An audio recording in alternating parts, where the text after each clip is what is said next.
A gente vai começar com uma oração e depois a gente vai partir para a palestra, né? Senhor, Pai de amor e de misericórdia, nesse momento, Pai, nós te pedimos que acalme as nossas vibrações individualmente, nos nossos lares, mas principalmente no nosso país. Que possamos ter uma semana tranquila, uma semana em que possamos, na realidade, receber as bênçãos dos governadores espirituais do Brasil, para que possamos seguir o melhor rumo que essa terra merece e precisa. Todos nós, de uma certa forma, estamos envolvidos nesse processo, não estamos aqui à toa, nesse planeta, nesse país, nesse momento. Que possamos ter a serenidade, a ética e a tranquilidade de resolver todo esse processo dessa semana da melhor forma possível. E nesse momento, então, Senhor, nós te pedimos que nos ajude para que a palestra possa transcorrer com serenidade. O tema da palestra é Cumpra o seu karma primeiro com você. É desse livro aqui, Jesus, a inspiração das relações luminosas, tá? Eu gosto muito desse livrinho.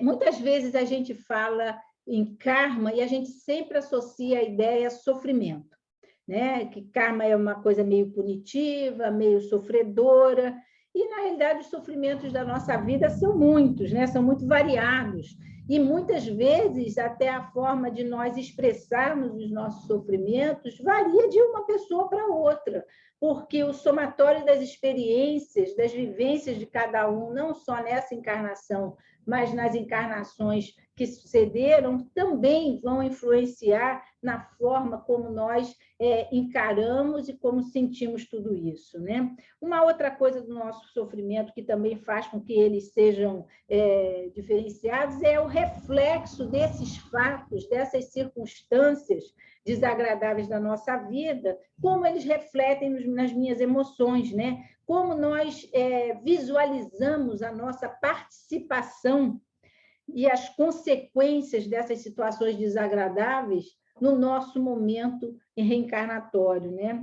E ainda mais, muitas vezes nós aumentamos os nossos sofrimentos, tornamos eles ainda maiores quando nos sentimos culpados por causa deles, né? Por causa de tudo que está acontecendo. E aí essa falta de bondade, essa falta de compaixão e compreensão conosco mesmo, faz com que nasça um sentimento ainda pior, um sentimento de um extremo mal-estar, quase que uma baixa autoestima, que gera um desgaste, um enfraquecimento espiritual muito grande.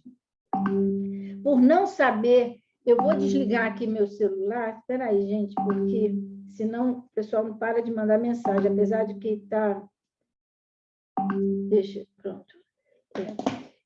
Por não saber como lidar bem com essas confusões na vida, né? Por não saber, às vezes, o caminho que nós podemos usar para reorganizar a nossa vida espiritual, a nossa encarnação e harmonizá-la com os nossos projetos que foram feitos anteriormente, é muito comum que a gente busque a solução de tudo isso de forma externa, ou seja, que a gente deseja que as mudanças venham de fora e não de dentro, que a gente espera que tudo e todos mudem, né, para que nós possamos ser felizes e cumprir as nossas metas, né? E que os obstáculos saiam da nossa frente sem nenhum esforço, que eles simplesmente possam ir desaparecendo. Mas isso é uma ilusão.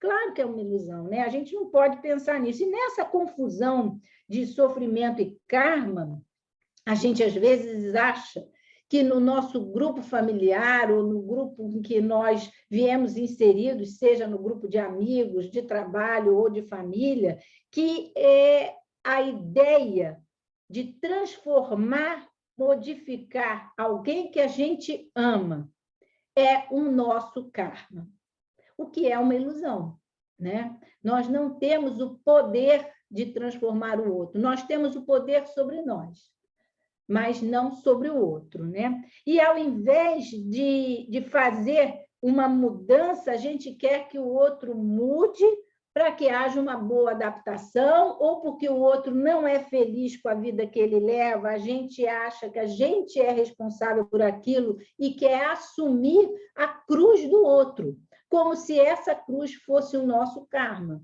né? Quer dizer, fazer com que o outro seja feliz passa a ser o meu karma, né? O que não é assim, porque cada um tem as suas responsabilidades diante da sua própria vida. E pior, cada um tem o seu livre-arbítrio diante das escolhas que fará na sua vida.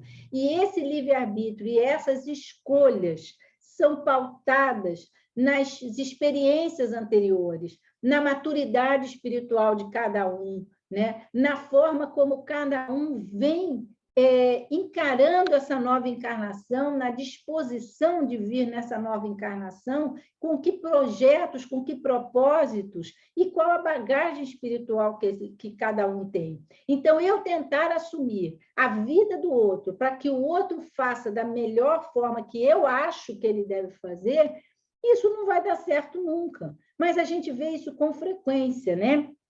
Eu estou me treinando para não me meter nessas confusões.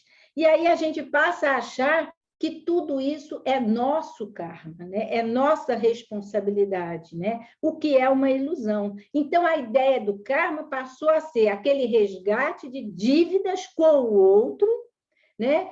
As dívidas, às vezes, do outro, ou ainda sofrer pela mudança do outro, às vezes passa a ser o karma. E que não é isso.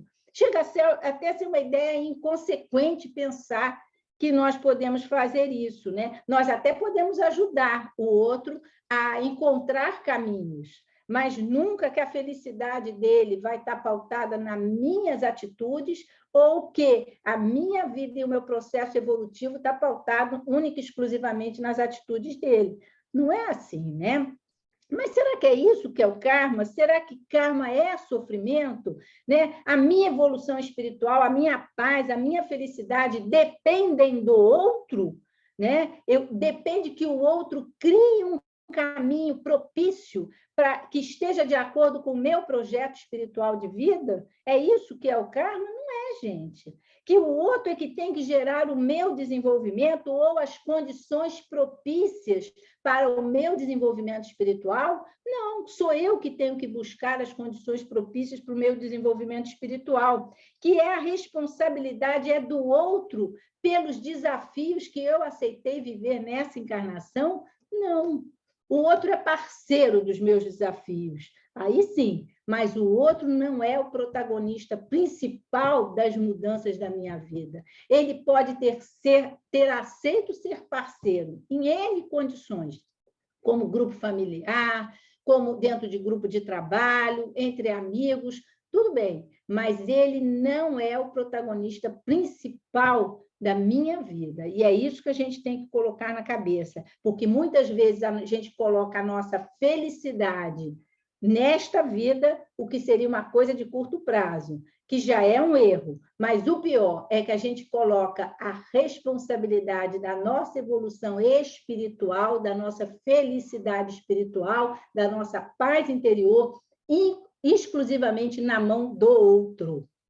Não é assim. O outro não tem essa responsabilidade, nem nós temos em relação a ele, né? Então, a primeira coisa, karma não é um termo espírita, karma é um termo sânscrito, né? Kardec nunca usou o termo karma, né? E karma em hindu significa causa e efeito ao mesmo tempo. Segundo, o karma não tem função de punir, né? É muito mais de harmonizar espiritualmente o ser humano com a lei da evolução. Nós é que muitas vezes temos essa ideia errônea da punição, né? E fazer com que, nesse processo de seguir a lei da evolução, a gente se liberte exatamente daquela fixação, né? Daquela estagnação em faltas cometidas, e que a gente possa, então, desconstruir aquele sentimento e, principalmente, aqueles hábitos corriqueiros que nós temos em repetir atitudes nas encarnações sucessivas, né? Na pergunta 132 do Livro dos Espíritos, Kardec, falando exatamente de causa e efeito, ação e reação, ele questiona sobre o objetivo da encarnação. E a resposta é bem clara. A lei de Deus lhes impõe a encarnação com o objetivo de fazê-los chegar à perfeição. Em nenhum momento o texto cita nenhuma palavra relacionada a sofrimento, a fardo, a dor, né? Nada relacionado a uma coisa fatalista e pesada, de forma nenhuma. Karma muito mais ligado à ideia, né, da ação, do movimento, da mudança, né? É a nova, como se cada nova existência o homem tivesse que, inevitavelmente, progredir e, aos poucos, chegar a atingir a perfeição. Isso seria passo a passo, lenta e gradualmente. Tão lenta e gradualmente que nós estamos aqui há mais de 500 encarnações cada um e não saímos muito do lugar, né? E ele continua, mas também nos ensinam que não há faltas imperdoáveis. Pelo contrário, elas que não possam ser apagadas pela expiação, né? As encarnações sucessivas, mediante o esforço, a intenção, os desejos de melhoria, de progresso, de compreender o processo evolutivo, faz com que o homem vá cada vez mais se modificando e se aperfeiçoando, né? Portanto, o karma tem a ver com cada um de nós. Ele é individual, ele é pessoal e intransferível. A minha experiência que eu tenho que passar nessa minha encarnação é só minha. Por mais que eu tenha parceiros que aceitaram vir comigo num projeto quase muito parecido, as experiências são individuais. E aquilo que eu vou adquirir nesta experiência é meu, será pessoal, é individual no sentido de um caminho solitário mesmo, né? E aí ele fala uma coisa muito interessante.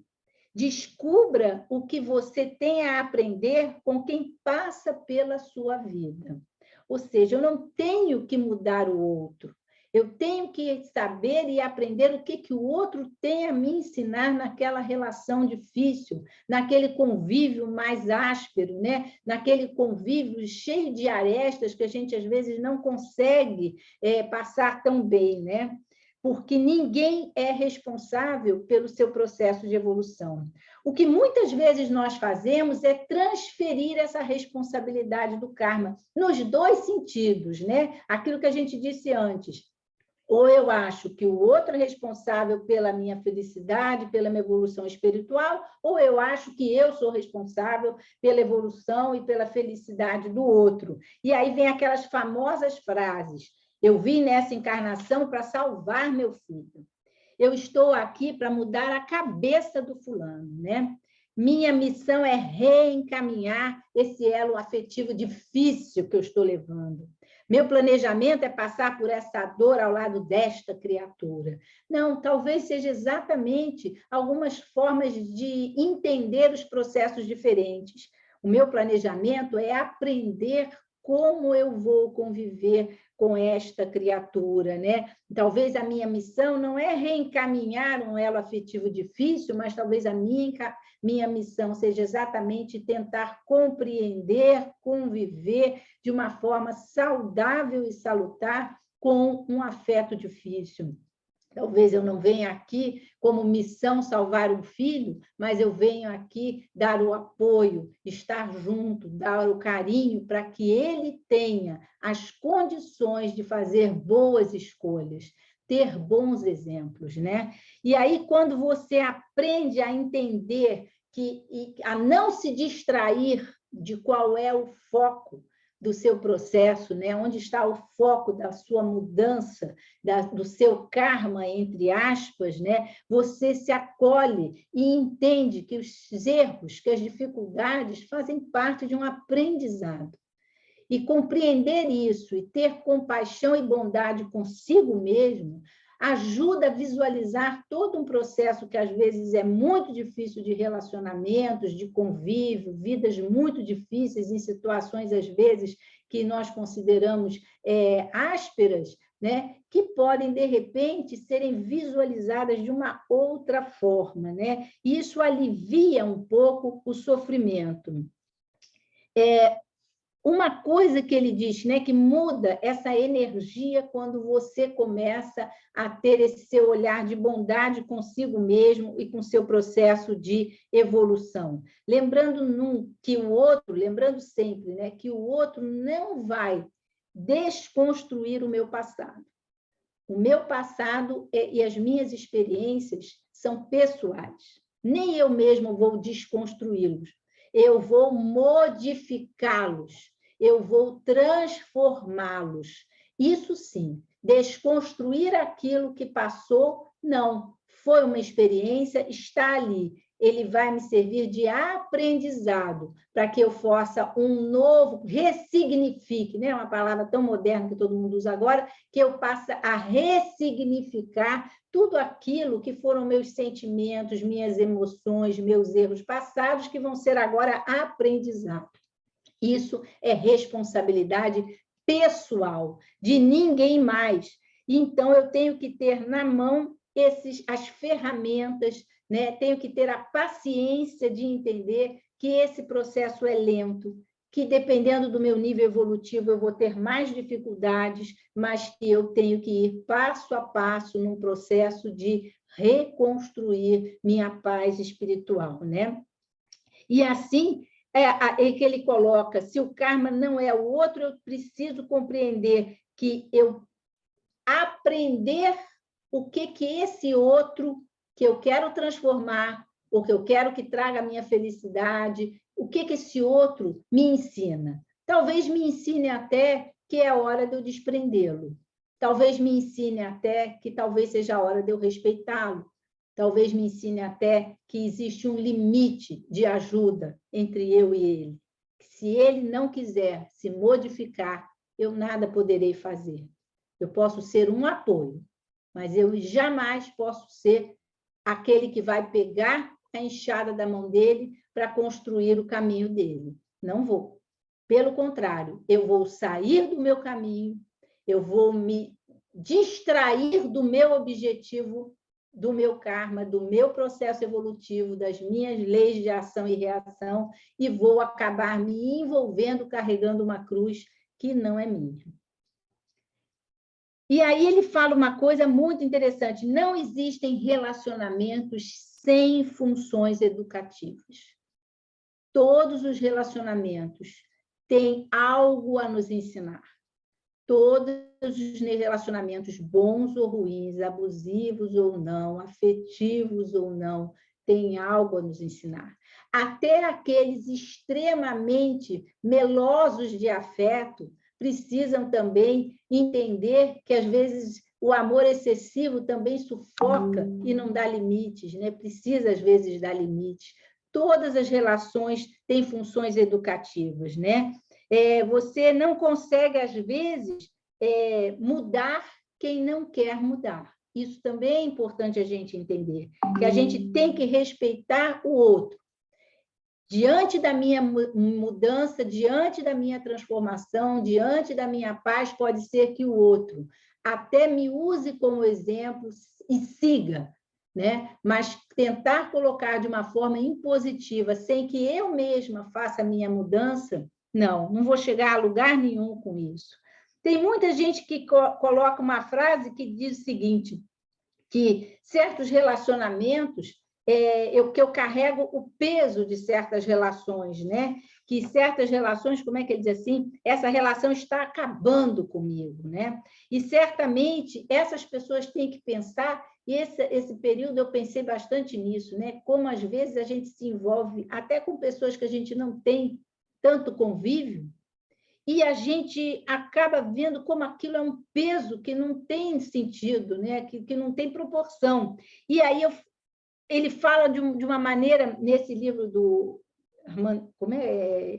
Hermance Dufour, né? Ele fala que muitas vezes nós estamos carregando nas costas algo que nós não precisaríamos carregar, porque não é nosso.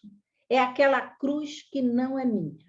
Eu posso ajudar o outro a carregar a cruz, tentar mostrar qual é o melhor caminho em que ele vai ter menos sacrifício para carregar a cruz dele, mas eu não posso carregar a cruz dele. É um peso que a gente mesmo cria, um peso que não é nosso. Um peso, às vezes, movido de culpas, movidos de uma série de sensações e emoções que nós trazemos no espírito, registrado em nós, e às vezes nem sabemos de que origem.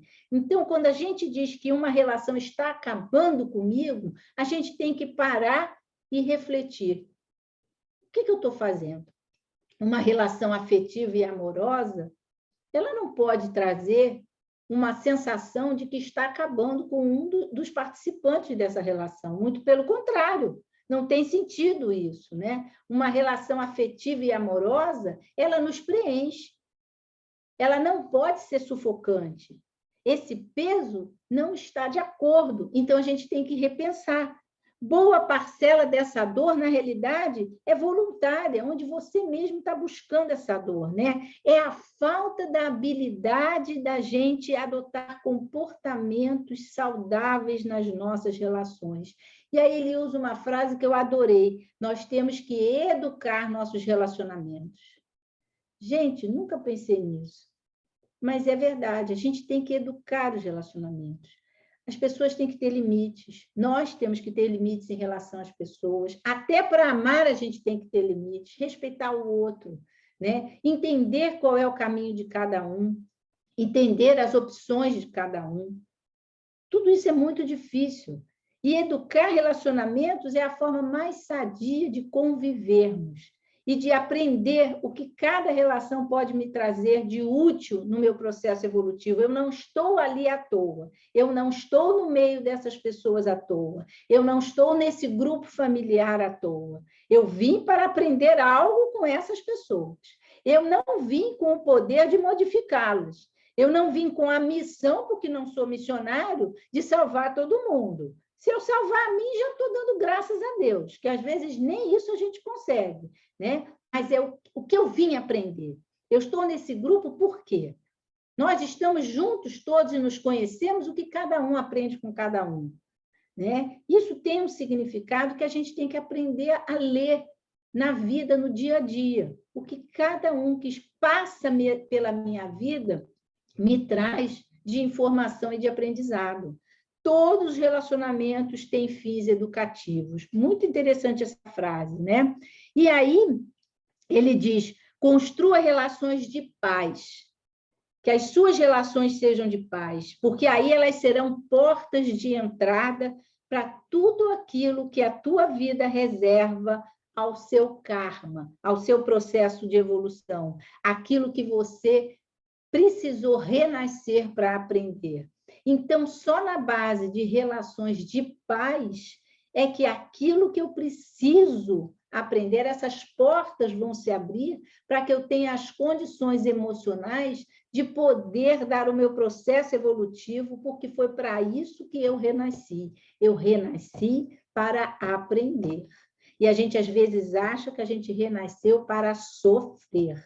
Não, a gente renasceu para aprender. É que a gente se tumultua e faz da vida e das dificuldades um sofrimento. Quando a gente começa a se olhar com mais compaixão e dizer: calma, você ainda tem mais 500 encarnações, dá tempo, calma, vai devagar. A gente começa a ver que as coisas não são tão cinzas, que as coisas não estão tão difíceis, que tem jeito, que tem solução, que as relações, de repente, podem ser convividas de outra forma e que a gente pode reconstruir relacionamentos, o que é muito saudável, desde que a gente não tenha a intenção de ser a tábua de salvação do outro, de ser, na realidade, quem vai conduzir o processo evolutivo do outro. E aí ele já, sempre no final de cada texto, ele dá uma frase terapêutica, que eu gosto muito até. Ele diz: quem acha que pode mudar alguém e faz disso um compromisso em sua vida, está precisando de muita ajuda. E é verdade, porque a gente acaba focando tanto no outro, de uma forma quase obsessiva, de que vai mudar o outro, e que acaba esquecendo de se modificar, de se transformar e, de repente, ser um espelho, um exemplo, para que o outro possa também ter coragem de se modificar. Então, se diante de tudo isso, a gente guardar que o karma é pessoal e intransferível, ninguém é responsável pela minha evolução espiritual, não posso jogar essa responsabilidade no colo de ninguém. As pessoas às vezes falam, hoje mesmo uma mãe disse para mim, eu criei minha filha foi para São Paulo e nós quase não nos falamos, ela não quer conversar comigo, então, você vê, eu sou uma infeliz por causa dela. E, às vezes, não é isso. A gente não sabe como foi essa relação das duas. Quando a gente ouve só um lado da história, é uma coisa, pode até ser verdade, mas a gente não pode jogar a nossa felicidade, não pode jogar a responsabilidade de tudo que nós fizemos, que, às vezes, podem ter tido excelentes intenções, mas que, às vezes, não foram afetivas, não foram carinhosas, nós não fomos amigáveis, nós não conseguimos respeitar um pouco o outro e dizer que eu sou infeliz por causa do outro. Não. A minha visão, a minha forma de olhar a vida talvez esteja me tumultuando um pouco. Educar relacionamentos. Não existem relacionamentos sem função educativa. Se a gente guardar isso, eu já fico feliz. Uma coisa em relação ao outro, eu posso pouco, principalmente se o outro não quiser se modificar. Mas em relação a mim, eu posso tudo. A partir do momento que eu desejo me modificar, eu posso tudo. Eu sou capaz desta transformação. E um outro texto aqui, que eu abri enquanto a música estava aí tocando, por sinal, era uma frase do final, essas frases terapêuticas que ele diz, que era sobre karma. E ele diz, karma não tem nada a ver com pagar algo ruim, e sim com construir algo de bom dentro de você. Karma não significa sofrimento, significa aprendizado. E é isso. Nós viemos nessa encarnação não para sofrer. Nós viemos nessa encarnação para aprendermos. A responsabilidade desse aprendizado é única e exclusivamente nossa, pessoal. E se nós tivermos a chance, nós vamos passo a passo, lentamente, apoiados pela nossa própria bondade e compaixão conosco mesmo, num processo de autoconhecimento, seguir passo a passo o nosso processo evolutivo até chegarmos à perfeição. Portanto, gente, vamos pensar qual o nosso karma, né? Cumprir o seu karma primeiro para ajudar o outro a cumprir o dele. Uma boa semana para todos, graças a Deus.